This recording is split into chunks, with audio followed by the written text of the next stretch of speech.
누리고 있음을 고백합니다. 대통령 선거가 있었죠. 정권이 바뀌었습니다. 새로운 대통령께서 또 이 대한민국을 또 이끄는 그런 리더의 역할을 감당하십니다. 그런데 혼자 대통령 혼자 나라를 이끌지 않습니다. 이제 앞으로 여러 인선들이 있겠죠. 장차관을 임명하는 그런 이제 과정들을 거치게 될 겁니다. 이제 정부 쪽에서 여러 사람들을 대통령을 중심으로 여러 사람들이 후보군에 오르고 또 최종 후보에 오른 사람은 어떤 과정을 거치게 되죠? 청문회라는 걸 거치게 됩니다. 그러면요, 재밌죠.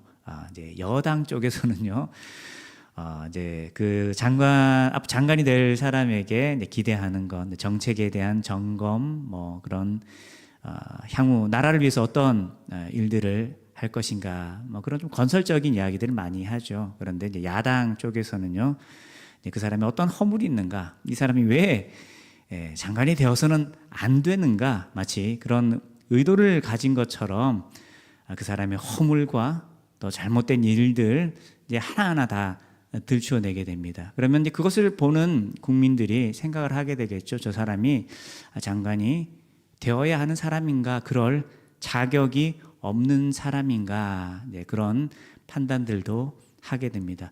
물론 최종 결정은 대통령께서 하시는 거지만 그런 과정들이 이 국민들에게 미치는 어떤 영향이라는 것이 없지 않습니다.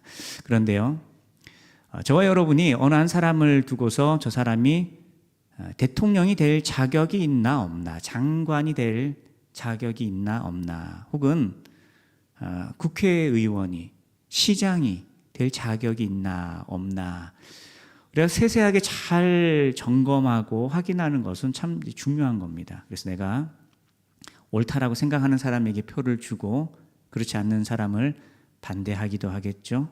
왜냐? 너무나 중요한 자리고 그 한 사람의 의사결정, 정책 방향에 따라서 그것이 우리의 삶에도 또 이 나라 전체에 영향을 미치는 일이기 때문에 더 세세하게 꼼꼼하게 우리가 점검하고 확인하게 됩니다. 그런데요, 세상 나라와 비교할 수 없는 너무나 중요한 나라가 있습니다. 그 나라가 어떤 나라죠? 하나님의 나라입니다. 할렐루야. 하나님의 나라, 하나님의 백성이 되는 일은 세상의 장차관이 되는 일들보다 더 중요한 일인 거죠. 그런데 묘합니다. 하나님의 나라에 들어가는 일, 그 어떤 일보다 자격을 갖추어야 하고 실력과 능력과 성품과 인성이 갖추어져야 될 것 같습니다. 왜요? 하나님의 나라니까요. 세상 나라가 아니잖아요. 그런데 하나님의 나라에 들어가는 일은 세상 그 어떤 공동체, 어떤 직분을 받는 것보다도 너무나 다른, 아니 너무나 반대되는 특징이 하나 있습니다. 그게 뭘까요? 자격과 관련된 것입니다. 자격에 있어서 장차관뿐만이 아니라 여러분, 동네 이장을 뽑고요, 통장을 뽑아도요, 그 사람이 어떤 사람인가라는 것을 들여다보고 자격을 논하게 될 겁니다. 그런데 하나님 나라는 이상해요. 왜냐? 자격을 가지고서 들어오든지 들어오지 못하게 하든지 구분해야 되는데 자격을 두지 않는 겁니다. 왜일까요? 아무나 들어올 수 있게 하는 겁니다. 그런데 그 아무나라는 것이 무가치한 것인가? 또 그렇지는 않아요. 왜죠? 분명 하나님 나라 백성된 사람들 한 사람 한 사람, 혹은 하나님께서 앞으로 구원하실 그 어떤 사람이라 하더라도 하나님의 나라와 어울리는 사람이냐? 그런 사람은 없을 거예요. 제가 얼마 전에도 말씀을 나누었죠. 하나님 나라 들어갈 때에는 하나님이 요구하시는 의라는 게 있습니다. 옳은 사람이어야 돼요. 선한 사람이어야 됩니다. 하나님의 기준 앞에. 그런데 어느 누구도 하나님의 의에 이룰 사람이 없습니다. 지금 이 강단에서 설교하고 있는 저조차도 하나님의 의에 이룰 수가 없어요. 오히려 하나님이 어떤 분이신가라는 것을 바라보게 되면 저 자신은 더 초라해져 갑니다. 왜냐? 사람과 사람 사이의 비교라는 것은 무의미해요. 하나님 앞에 어떤 사람이냐가 중요한데 전혀 그럴 자격을 갖추지 못한다라는 거죠. 그런데 저와 여러분은 하나님 나라 백성입니다. 할렐루야. 왜요? 어떻게요?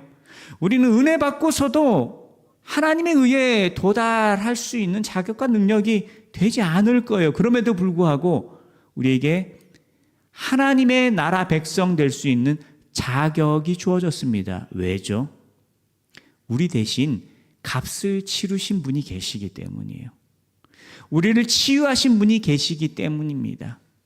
예수님께서 내가 짊어져야 할 영원한 사망, 죄에 대한 징벌, 형벌, 이 모든 것을 다 대신 지시고 십자가 지시고 피 흘리셨기 때문에 그를 통하여서 우리에게 죄사함의 은혜가 주어지고 영접하는 자, 예수님을 붙들고 의지하는, 예수님을 영접하는 그 믿음 속에 하나님의 자녀 되는 권세가 우리에게 주어졌기 때문입니다. 오늘 나눌 말씀이 이 하나님의 은혜에 대한 하나님께서 허락하신 자격이라는 것이 무엇인가라는 것에 대하여서 나누고 있습니다. 오늘 저와 여러분 이 말씀을 통하여서 내가 하나님 나라 백성 된다라는 것이 어떤 의미인가, 내가 어떤 과정을 통해서 내가 하나님의 자녀가 되었는가, 그리고 하나님의 자녀로 살아간다라는 것이 어떤 방향성을 가져야 하고 또 어떤 자세를 가져야 하는가, 우리가 깊이 묵상하고 고백하는 저와 여러분 되길 원합니다. 오늘 말씀을 보시면은요, 13절에 예수님께서 바닷가에 나가셔서 큰 무리 앞에서 그들을 가르치십니다. 그런데 14절 말씀이죠. 지나가시다가 알페오의 아들 레위라는 사람이 있었어요. 근데 이 레위가 어떤 직업을 가지고 있죠? 여기서 언급하고 있습니다. 그의 직업이 뭐죠? 세관에 앉아 있다라는 건 그의 직업이 세금을 징수하는 사람, 이제 이 시대에 세리라는 그런 직분을 가지고 있는 사람이었습니다. 이 레위를 향하여서 예수님께서 말씀하시는 거예요. 나를 따르라. 예수님께서 그를 부르십니다. 그리고 그 부르심에 반응해서 레위가 일어나 예수님을 따랐다라는 겁니다. 자, 오늘 우리가 이 말씀 볼 때에 여러분 머릿속에 이 장면이 어떻게 정리되세요? 아, 예수님께서 무리들을 가르치시다가 지나가시는데 레위라는 사람을 보셨구나. 물론 레위가 예수님 앞에 신앙 고백하고 예수님 영접하고 한 그런 과정들이 기록되어 있지는 않았어요. 그러나 예수님께서는 이미 아셨던 거죠. 그 마음의 중심을. 그리고 예수님께서 그에게 은혜를 베푸십니다. 그리고 더욱이 자신을 따르라라고 부르셨다라는 거예요. 그런데 이것이 이 장면을 바라보던 그 당시 사람들에게는 너무나 이상한 장면이었습니다. 이해할 수 없는 장면이었습니다. 이유가 뭘까요? 레위는 당시 세리 직분을 가지고 있던 세금을 징수하던 세무원이죠. 세무공무원이죠. 세리라는 직업을 가진 레위라는 사람은 하나님 나라 백성이 될 자격이 없다라고 대부분의 사람들이, 거의 모든 사람들이 그렇게 판단하고 생각을 했다라는 겁니다.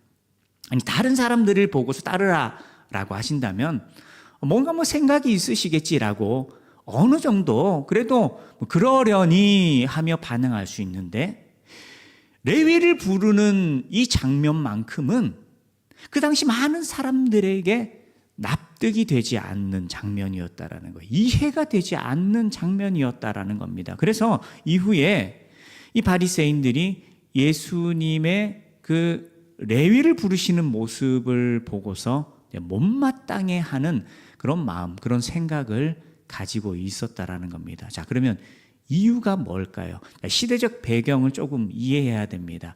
이 당시 유대 사회에는 독립국가가 아니었습니다. 제국에 속한 지배를 당하고 있는 상황이었죠. 누가 다스리고 있었죠? 로마 제국이 이스라엘을 다스리고 있었습니다. 그 당시 공무원이라고 하면 로마 제국의 권한, 그 황제의 통치권 아래서 로마 제국의 권위 아래 공무원들이 당연히 일하고 있었을 겁니다. 그리고 그 중에서 이 세리라고 하는 사람들은요, 유대 사람들에게 너무나 원망스러운 사람들이었습니다. 왜냐? 그들은 세금을 징수해서 로마 제국의 그 세금을 이제 상납해야 되는 그런 역할을 하는 거죠. 그런데 문제가 뭐냐? 이 세리들은요, 정해진 세율이 있겠죠. 그런데 정해진 세율을 넘어서서 더 많은 것을 징수하는 일이 허다했습니다. 왜일까요? 그들이 납부해야 될 것 이외에 그 초과 징수된 부분들은 누구 손에 들어갔을까요? 자기 손에 들어갔던 거죠. 그리고 뿐만 아니라 자신의 자리를 유지하기 위해서 자신의 자리를 향한 그런 권위를 가진 상관들이 있었을 거예요. 또 로마 관리들에게 뇌물을 바친다고 하든지 이런 로비 자금으로 쓰기도 하였고요. 또 자신의 안락함과 부유함을 위하여서 사용하기도 했을 겁니다. 그런 이 레위를 볼 때, 세리라는 직업을 가진 사람들을 볼 때 유대인들은요, 배신자라고 생각할 수밖에 없는 거죠. 저들은 나라를 팔아먹은 사람들이다라고 생각할 수밖에 없었다라는 겁니다. 그래서 직업 특성 때문에 그 직업 특성과 함께 그들 속의 탐심과 탐욕으로 자기 동족들을 힘들게 해버리는 그 세리들을 유대인들은 미워하고 배척할 수밖에 없었고요. 그리고 공동체 속에서도 함께 예배할 수 없었습니다. 세리들은 성전을 드나드는 것이 금지된 그런 사람들이었다라는 겁니다. 누군가는 당연히 하는 일을 책임 있게 하는 것이 아니냐라고 할 수 있겠지만 사람이 그래요. 자신에게 권한이 주어지고 힘이 주어지면 또 그것을 견제받지 못하는 상황 속에 있다라고 한다면 그 속에 놓여 있는 탐심과 욕망 때문에 흔히 요즘 말로 하면은요, 직권남용이라고 하죠. 그 당대에는 그런 것들이 큰 허물이 되지 않았다라는 겁니다. 하지만 이것이 유대 민족과 세리들과의 관계 속에 커다란 갈등의 요소가 되었고, 유대인들은 이 세리들을 너무나 미워했죠. 그렇다고 또 함부로 할 수도 없었습니다. 왜냐? 여러분, 누군가 세리를 향하여서 대놓고 욕을 하고 비난한다라면 또 어떤 상황을 맞닥뜨릴 수 있을까요? 언제 더 심한 세금을 그 사람에게 징수해버리는 그런 일들도 주어질 수 있었다라는 겁니다. 그러니 이 유대 민족과 같은 민족임에도 불구하고 세리 사이에는 커다란 갈등이 있을 수밖에 없었다라는 겁니다. 딱 그런 상황 속에 예수님께서 세리라는 직업을 가진 레위를 부르는 그 모습, 마땅치 않게 여기는 것이 너무나 당연했다라는 거죠. 탐탁지 않았다라는 겁니다. 아니, 예수님께서 왜 저런 사람을 부르시고 또 자기를 따르라고 제자를 삼으시려고 하지 이해가 되지 않을 수 있고요. 또 바리새인들의 이러한 마음이라는 것이 어쩌면 너무나 합리적이고 당연한 것처럼 여겨질 수 있다라는 겁니다. 그러나 여러분, 누가 옳은 걸까요? 예수님이 옳으신 걸까요? 그 상황을 보고서 마음에 불편함을 가지는 사람들이 옳은 걸까요? 감정이라는 것이 기준될 수 없습니다. 중요한 것은 진리입니다. 예수님께서 그를 택하시고 부르셨습니다. 그리고 오히려 우리는 이 장면을 보고서 무엇을 깨달을 수 있을까요? 정말 은혜라는 것은 자격 없는 자에게 부어지는 선물이구나. 그래서 이 당시를 살아가던 사람들, 특별히 종교 지도자들은 더욱 그런 마음들을 가지고 있는 거죠. 아니, 나는 이때껏 이렇게 율법에 순종하고 충성하면서 내가 믿음으로 살아오려고 했는데, 아니, 저런 사람들을 향해서 예수가 저 사람을 자기 제자로 삼으려고 한다라는 것, 이건 하나님 앞에 의로운 것이 아니야, 이건 잘못된 것이야 라고 생각할 수 있겠죠. 그런데요, 그것을 바라보는 또 한편의 무리들이 있을 겁니다. 어떤 사람들이죠? 자기 스스로 자신을 봐도 하나님이 나를 사랑하실까? 하나님 나를 버리신 것이 아닐까? 오히려 하나님 나를 저주하시고 징계하시지 않을까라는 생각이 드는 사람들이 그 당대에 있었을 거예요. 남들에게 보여지는 허물을 가진 사람도 있었을 거고요. 남들은 모르지만 자신이 지은 죄 때문에 고통스러워하고 또 그 마음에 큰 갈등과 고민이 있는 사람들이 있었을 거예요. 이들이 그 모습을 볼 때 어떤 생각이 들까요? 아, 저 사람도 예수님께서 가까이 하시고 제자 삼으시려고 하는구나. 나도 많은 허물이 있고 나도 연약한 사람인데 예수님께서 나라는 사람도 가까이 하시고 나를 긍휼히 여기시고 나를 맞아주시고 받아주실까라는 기대와 소망이 주어지지 않겠어요? 오늘을 살아가는 저와 여러분은 더더욱 그런 마음에 위로와 소망을 가질 수 있는 거죠. 물론 우리는 예수님을 그리스도다라고 고백하면서 믿음으로 살아갑니다. 그러나 은혜 받았지만 여러분 어떠세요? 오늘 하루하루 살아가는 내 모습 바라볼 때에 여전히 인간적인 모습, 세속적인 모습, 이기적이고 탐심이 가득한 그런 나의 연약함들이 보이지 않으세요? 남이 볼 수는 없을지 몰라도 내 눈에 보이는 것들이 있잖아요. 근데 이런 모습이요, 자신의 연약함을 깨닫고서 우리가 하나님 앞에 온전히 보여야 하는 반응이라는 건, 하나님, 저는 스스로 온전해질 수 없는 사람입니다. 고백하고서, 그러기 때문에 오늘도 예수님을 의지해서 내가 예배합니다. 여러분, 그게 믿음으로 드리는 예배입니다. 제가 예배 때마다 늘 기도하잖아요. 믿음으로 예배하게 해달라고. 이미 구워놓고 하나님의 자녀 되었어요. 그럼에도 오늘을 살아가는 내 모습 속에 연약함이 있잖아요. 그런데 이런 연약한 모습이 하나님 앞에 드려지는 것이 되면 나에게 소망이 있어요. 내가 스스로 온전케 될 수 있는 것이 아니라 하나님 주신 아들의 이름, 그가 흘리신 보혈의 능력이 있기 때문에 하나님 나를 받아주시고 나와 함께 해주시고 나에게 말씀하시고 내 기도 가운데 역사하신다라는 거예요. 그런데 내 기준을 가지고 나를 바라보면 마음의 힘을 잃어버립니다. 아니, 이런 나를 하나님 사랑하실까라는 마음이 또 주어질 수 있다라는 거예요. 하지만 예수님께서는요, 분명하십니다. 중요한 것은 예수님이 부르셨다라는 게 중요한 것이지 그 사람이 어떤 사람이냐라는 것이 중요한 것이 아니다라는 거예요. 여러분, 우리가 하나님의 자녀 되는 것도, 오늘 우리가 예배하는 것도, 기도하는 것도요, 내가 어떤 사람이냐라는 게 중요한 게 아니에요. 그런 나를 하나님이 어떻게 사랑하시느냐라는 게 더 중요한 겁니다. 그래서 오늘도 우리는 예수님을 의지해서 예배하는 것이지, 여러분, 우리가요, 자기 자신을 의지해서 예배할 수 있는 게 아니에요.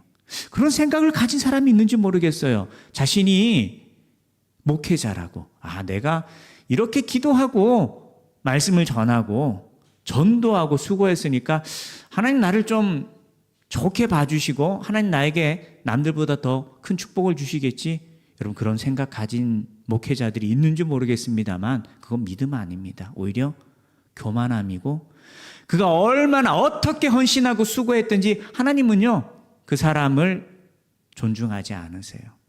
이미 주어진 구원을 깨트리진 않으시지만 그 사람에게 주어질 상급이 없습니다. 왜? 내 모습 가지고 하나님 앞에 서는 순간 모든 것이 다 허물어져 버려요. 그러나 오늘도 연약한 인생을 살아갑니다. 그런데 아는 거예요. 뭘 아느냐? 하나님 앞에 내가 죄인인 걸 아는 겁니다. 여러분, 구원의 전제 조건은 자신이 죄인인 것을 아는 거예요. 그래서 나의 죄된 모습을 보고 나의 연약함이 내 눈앞에 보여지는 것이 우리 스스로를 더 비참하고 좌절시키는 것이 아니라 내가 예수님을 더 굳게 붙들어야 할 이유가 된다라는 거죠. 그래서 저와 여러분이 오늘도 예수님 붙들고 하나님 앞에 머무는 겁니다. 예배하는 거고 기도하는 겁니다. 오늘도 우리가 의지하기를 원합니다. 우리가 가진 조건을 가지고서 하나님 앞에 내세울 것이 아무도 없습니다. 그가 목사라고 하더라도, 장로와 권사님이라 하더라도 자신이 가진 직분과 헌신과 수고는 하나님 앞에 의가 될 수 없어요. 하나님께서 의롭게 여기시는 건 예수님밖에 없습니다. 그래서 예수님 이름을 의지해서 하나님 앞에 머물 때에 하나님께서 기뻐 받아 주시는 겁니다. 오늘 저와 여러분이 그 아들의 이름을 의지하여서 하나님이 기뻐하시는 건 믿음이에요. 그 믿음 가지고 하나님의 기쁨이 되시고 하나님이 만나 주시는 그런 귀한 하나님 자녀 되기를 소망합니다.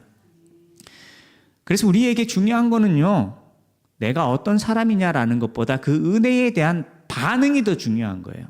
자, 레위는 사람들의 눈에 볼 때에는 너무나 이기적이고 동포를 팔아먹고 나라를 팔아먹은 배신자처럼 보일지 모르겠어요. 그런데 예수님은 그 마음의 중심을 보십니다.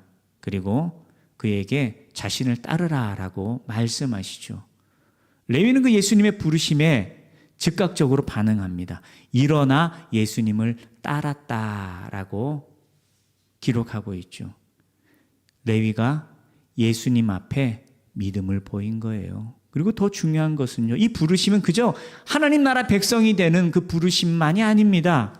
예수님을 따르라라는 건 예수님과 동행하는 것이고 예수님의 공생에 참여하는 것이고 예수님의 제자로 살아가는 것입니다. 그는요, 하나님 주신 은혜 속에서 주님과 동행하는 결단뿐만이 아니라 그 예수님과 동행하고 예수님과 함께 복음을 위하여서 헌신하고 순종하고 충성하고자 복음을 위하여 살아가고자 즉각적으로 반응하는 그러한 모습까지 보였다라는 거죠. 그러니 사람들의 시선으로 볼 때에 너무나 이기적이고 탐심에 가득한 그런 세리로만 봤던 그런 기준을, 그런 모습들을 넘어서서 예수님의 부르심 앞에 그는 하나님의 자녀로서 또 예수님의 제자로서 예수님과 동행하는 사람이 되었다라는 겁니다.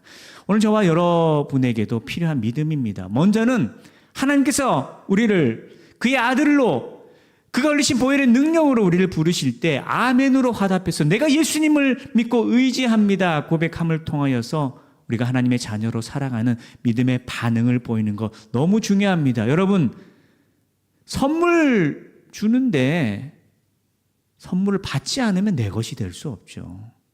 누군가 우리에게 준 선물을 포장도 뜯지 않고 쓰레기통에 버리면은요, 그 선물 속에 아무리 귀한 것이 들어있어도요, 그건 쓰레기장을 향할 수밖에 없습니다. 그러나 그것을 받고서 내가 값을 치르진 않았어요. 감사하게 받아들일 때 그 선물의 가치는 빛나게 된다라는 겁니다. 우리는 결단해야 돼요. 매일매일. 우리는 하나님의 자녀가 되었습니다. 그것뿐만이 아니라 오늘을 살아갈 때에도 하나님, 내가 예수님 의지해서 주님 앞에 섭니다. 내가 예수님 의지해서 예배합니다. 예수님 의지해서 기도합니다. 믿음의 반응을 보여야 돼요. 하나님 기뻐하시는 믿음의 반응을 보여야 하고요. 뿐만 아니라 우리에게 은혜 주시는 것과 함께 우리를 부르십니다. 하나님 나라를 위하여 쓰시려고. 물론 쓰임받는 삶의 형태나 모습이라는 건 각기 다를 수가 있어요. 목회자로 쓰임받는 사람도 있고요. 직장 생활을 하면서 평범하게 보이지만 그 속에 복음을 위하여 살아가는 이들도 있습니다. 가사 생활을 하면서 혹은 학생의 직분을 가지고서도 쓰임받는 사람이 있습니다. 중요한 건 반응이에요. 반응. 내가 어떻게 고백하느냐라는 겁니다. 주님, 비록 제가 아는 것도 제 속에 열정과 뜨거움, 실력과 성품과 인품이라는 것이 하나님의 기준에는 너무나 모자라지만 저는 믿음으로 고백합니다. 저에게 은혜 주시는 것과 함께 또 저를 하나님 나라 백성 일꾼으로 부르시는 것, 그것이 제가 믿고 고백합니다. 그 고백과 함께 주님을 따르는 것이 중요해요. 오늘 여러분에게도 예수님의 부르심이 있어요. 그 부르심의 형태가 어떠한 것인가라는 건 우리가 구체적으로 알 수 없습니다. 근데 중요한 건 발걸음을 내딛고 따르는 거예요. 하나님 나에게 맡기신 그 사명을 향하여서 무엇보다 복음을 위하여서 쓰임받기를 여러분이 결단하고 소망하고 여러분이 또 순종하며 기도할 때에 하나님께서 함께 하셔서 그 인생이 존귀하게 쓰임받도록 역사하십니다. 내 모습만 바라보면 내가 어떻게 하나님의 자녀 되나 뿐만 아니라 내가 어떻게 쓰임받나 라는 의문이 주어질 수 있겠지만 여러분, 우리에게 필요한 건 믿음의 고백과 결단입니다. 일하시는 분은 하나님이신 거예요. 자, 레위라는 사람이 부름받았습니다. 은혜 받았고요. 또 주님과 함께하는 사명을 받고서 예수님의 제자가 됩니다. 그리고 이 레위는 이렇게 불리죠. 마태라는 이름으로 불린다라는 겁니다. 여러분, 마태 하면 가장 먼저 뭐가 떠오르세요? 마태복음 떠오르시죠? 맞습니다. 그 마태복음의 저자가 바로 이 레위입니다.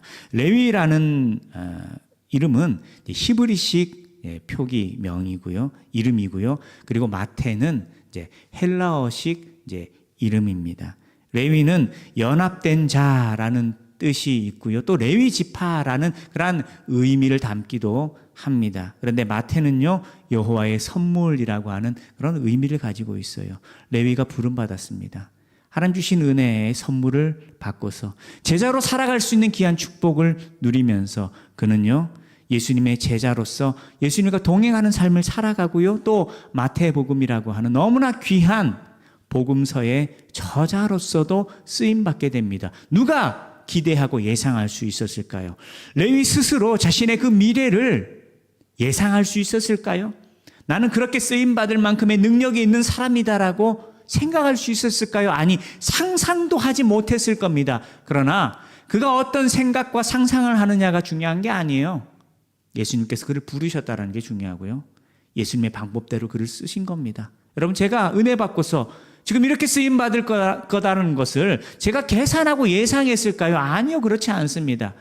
오히려 주신 은혜가 너무나 가분하게 느껴지는 연약하고 미약한 그런 너무나 작은 사람이었습니다. 그러나 하나님께서 불러주시고 은혜 주시고 택해 주시고 또 무동으로 보내셔서 이곳에서 여러분과 함께 예배하며 또 교회를 맡은 담임 목사로 쓰임받게 되었습니다.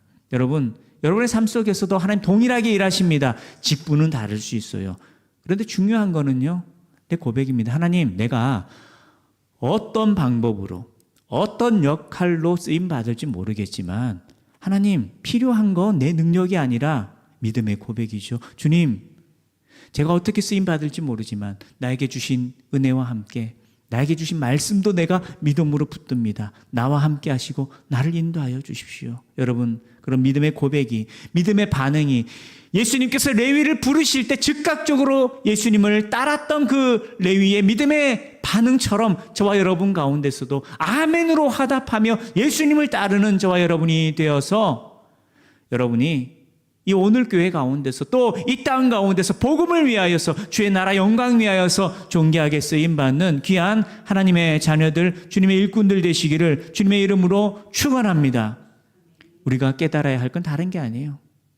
자꾸 내 기준으로 내가 어떤 사람인가 나를 진단하면서 그것 때문에 내가 하나님 앞에 서지 못할 사람인 것처럼 스스로를 낮추는 건 믿음이 아닙니다. 예수님 말씀하시잖아요. 여러분 17절 말씀 보실까요? 바리새인과 서기관들이 왜 저 예수는 죄인과 세리들과 함께 먹고 마시는가 비난합니다. 그럴 때 17절 말씀 같이 읽겠습니다. 예수께서 들으시고 그들에게 이르시되 건강한 자에게는 의사가 쓸데없고 병든 자에게라야 쓸데있느니라. 나는 의인을 부르러 온 것이 아니요 죄인을 부르러 왔노라. 아멘. 여러분의 모습에 많은 허물이 보이십니까? 나는 부족한 사람이다라고 보이십니까? 맞습니다. 그렇기 때문에 우리는 필요합니다. 누구요? 의사가 필요한 거예요. 그분이 누구십니까? 예수님이십니다. 내가 문제가 없다라고 스스로 생각한다면 그 사람에게 은혜가 주어질 수 없어요. 여러분, 아프지 않는 사람이 병 가지 않습니다.